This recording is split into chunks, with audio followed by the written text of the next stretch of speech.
Hello guys, I'm going to try and make this video short because it's just a very simple idea at the core of it. It's a very basic cost-benefit analysis of procreation. I want to lay it out on the whiteboard as always because I think it helps to have these visual accompaniments. So procreation, this is just the act of a couple when a man and a woman love each other very much.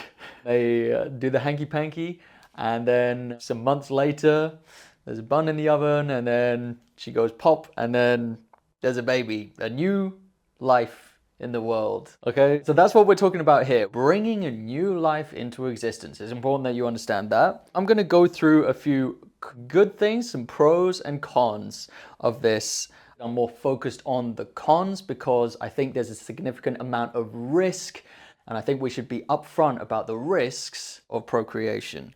Let me just get my circle a little bit bigger, actually. I think I might need more space. There we go. It's a nice circle, don't you think?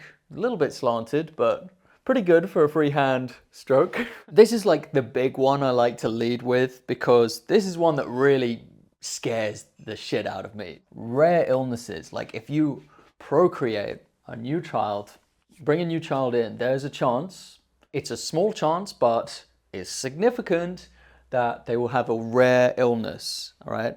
And that could result in a variety of difficulties, and it could lead to a very difficult life. You didn't have to, you could have chosen not to, but you wanted to roll the dice, and you chose to start this life that would be very difficult to live. And you just got the ball rolling, but it's on your child to have to deal with that. This could lead to chronic pain, among other things. Now, you might feel okay with that because you don't have to be the one living it. Although, if you give birth to someone who's severely disabled, that is going to consume the rest of your life. Let's just be honest, like it will. I'm not throwing shade on disabled people. I am certainly against any kind of eugenics. This is a non-biased, non-prejudice agenda that I have here when it comes to my point of view. Nothing to do with eugenics. I'm just stating the facts that procreation in general leads to these kind of risks, and you do not have to be the one experiencing that chronic pain, but the child might, and you're exposing them to the risks when you bring one in. Even smaller things than that, you know, they could go to school and they could get bullied, especially if they are born with something. You know, kids can be very cruel, and a lot of people get bullied in school, and that's not very nice. I mean, if you've ever experienced bullying or you've ever witnessed bullying, you know it's a nasty thing to be the victim of. Later on, they could be bullied by their boss. They could be abused by someone. They could be abused by a partner. These are all risks later down the line that you set in motion through procreation, right? I'm going to say some things that are selfless, you know, these are like ethical concerns that you might be concerned of, that I think that's where I'm coming from. But there's also selfish reasons to not procreate. One of them is childbirth. My partner really doesn't like the idea of childbirth, freaks her out, freaks me out to be honest, and I'm just a guy, so I don't have to deal with it, but I think it's kind of freaky. I think it's kind of traumatizing to have someone come out of there. A lot of women I've talked to, they're scared of it. It's a scary thing. A lot can go wrong. There's complications that can happen. People can die from childbirth. It was really, like my cousin, she nearly died from giving birth. It's no joke. It's also expensive to have a child, very expensive. Right? You think of college costs and things like that, to the doctors when they're sick. It's not just money, it's also time. It costs a lot of time to bring someone into the world, and you're responsible for them. It's going to take you a lot of time. It's going to take a lot of people a lot of time and attention. Can you afford it? Some people, they'll have a child even though they can't afford it. Some people can afford it. It's not a concern for everyone, but we're going to go back to that one, expensive, right? Now, in some places in the world, if you were to go to Mumbai, for example, you would notice something. It is overpopulated. So you have to wonder, like, when there's mass unemployment in some places, is it responsible to bring another person into the world who's going to have to somehow compete with everyone in a place which is stiff competition? If it's overpopulated, you're kind of endangering them. They might really struggle. So that's a selfless reason. It's to do with the bigger picture, the fact that there's 8 billion people on the planet. There's a lot of people, and a lot of those people need help. Instead of helping them, it's like, instead of doing that, you're going to add to the population. You're going to put more people on. It's just something to think about. I'm not saying that parents are bad people or anything. I know a lot of parents, and a lot of them are lovely people, really nice. And I'm not trying to throw shade on them, but have you considered that? As someone who's maybe not yet a parent, or maybe you're thinking of having another one, it's something to think about. This is an interesting one. This is FOMO, right? Fear of missing out. I've experienced FOMO, okay? People have the fear of missing out when it comes to children, especially women with their biological window. There's a certain time frame in which their bodies can do it. Beyond that, they experience menopause and can't have any more kids, right? And this is a huge factor in people's lives, in what pushes them to become parents, is they think it's now or never. Human psychology is very susceptible to FOMO. If you tell someone, this is how you sell a product to someone, you say, limited time only. You can only get this product for a limited time. And it works really well. It's like a really effective way to sell things. That's why everyone does it. That's why you've heard of it before, right?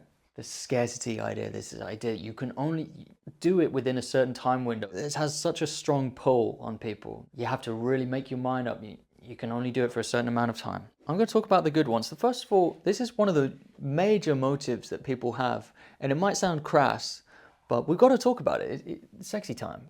People are very carnal. They have this very carnal desire to impregnate someone. Like with men and for women, like for men to impregnate and for women to be impregnated, it's hot. And it's because our biology is pushing us to do that. To resist that is to resist one's biology. Luckily, we have great contraception. That's the time we're living in. We have amazing contraception like never before.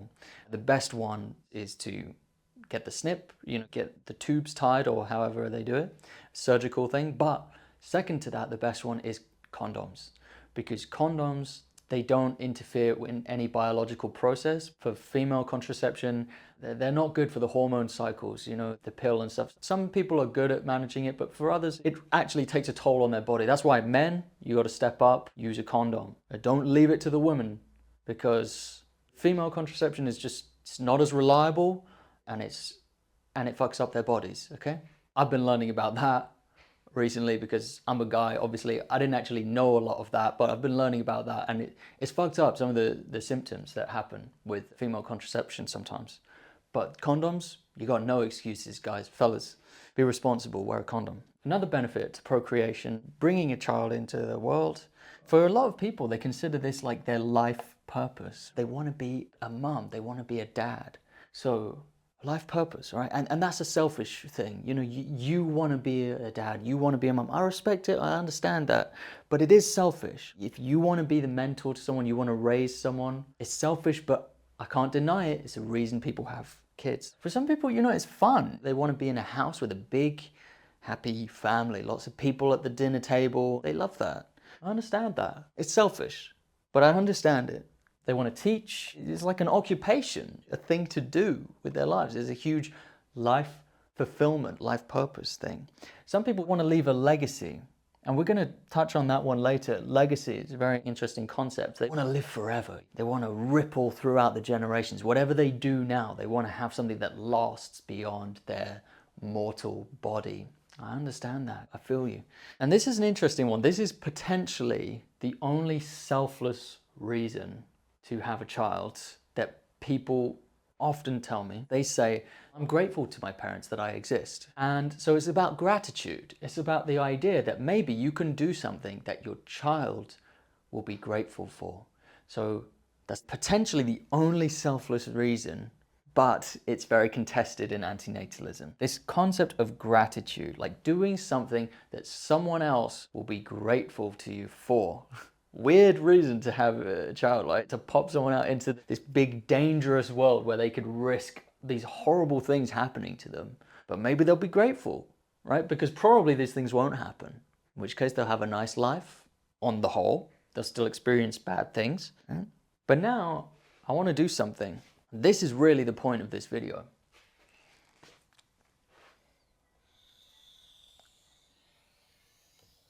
Oh yeah, another nice circle.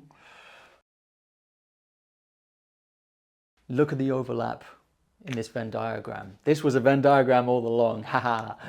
All of the positives from procreation you can also achieve through adoption. There are other forms of personal enjoyment that you can get that don't involve bringing another person into the world, but that's a whole different topic. But adoption achieves all of these things. You can have as much sex as you want as an adopted couple, just responsible sex, using some form of modern contraception. Life purpose. Of course, your life purpose can be raising a child that needs a home. It's even more of a purpose, right? Your purpose is to raise a child. You can raise them from any age, really. It depends on what children need adopting, but you could also potentially skip out the years where they're very dependent. Babies are extremely dependent on their mothers, but a child who's been in foster care for some time, more independent, so that's a potential benefit, okay? But I think gratitude, I think an adopted child is more likely to have gratitude than a procreated child brought into this life. An adoptive couple, you're already there, okay? So that's already a situation that's been set in motion. And now you're just trying earnestly to make their lives better. It's a very pure intention. It's not selfish. It doesn't have these selfish motives.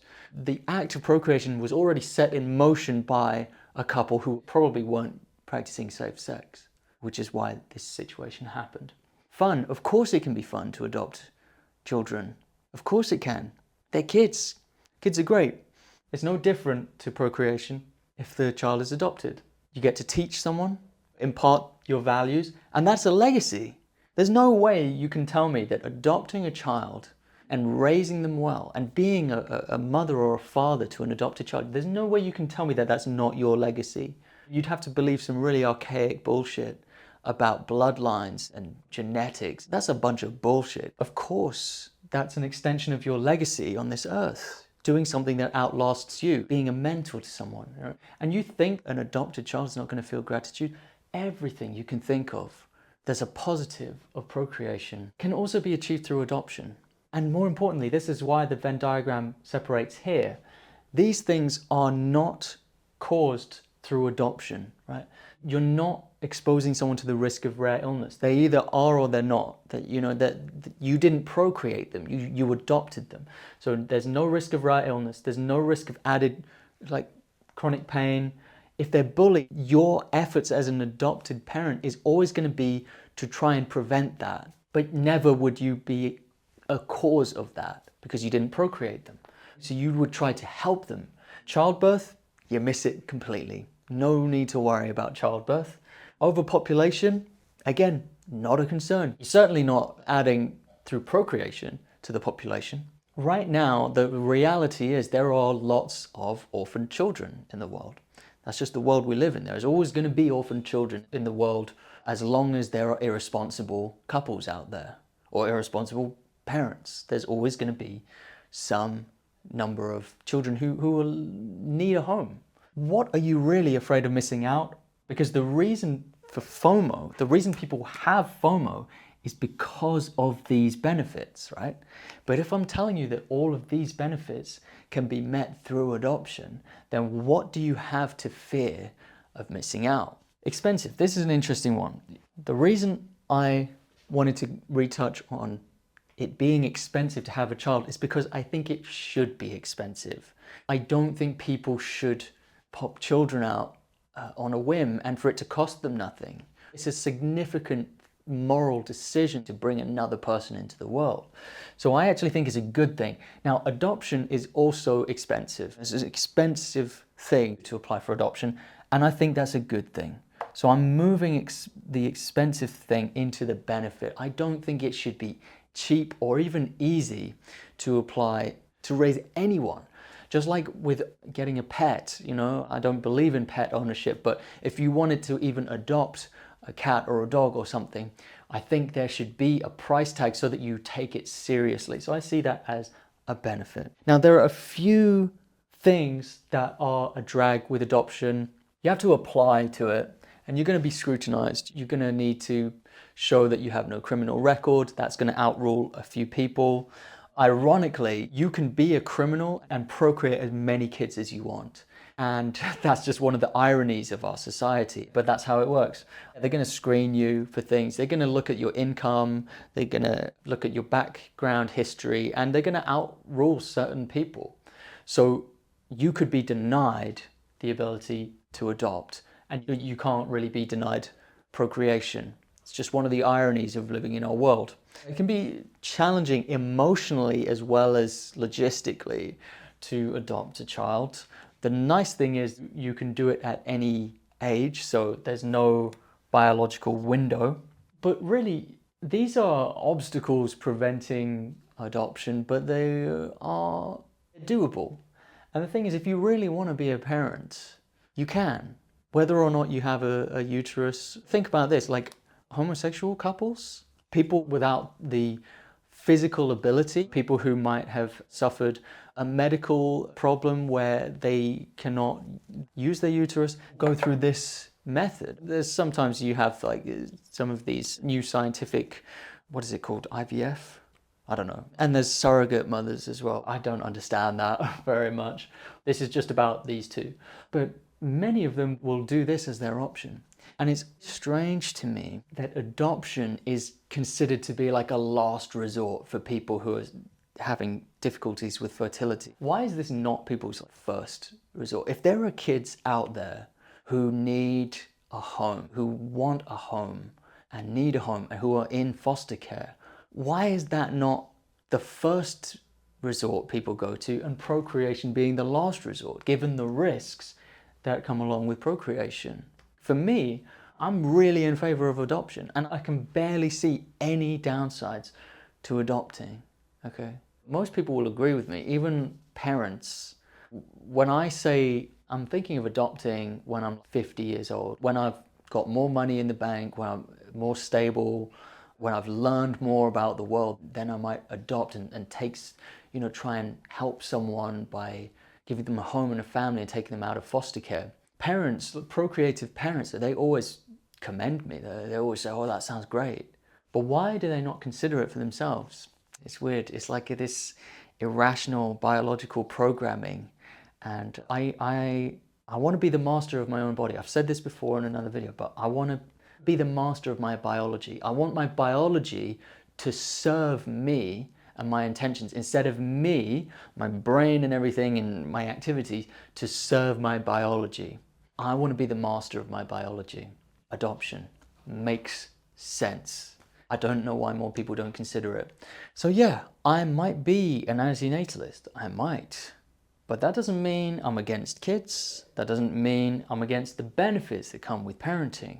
But why is it considered irrational to want to mitigate all of these risks that come with procreation and instead to bypass all of that by adopting? That's the end of my video. Hope you enjoyed it.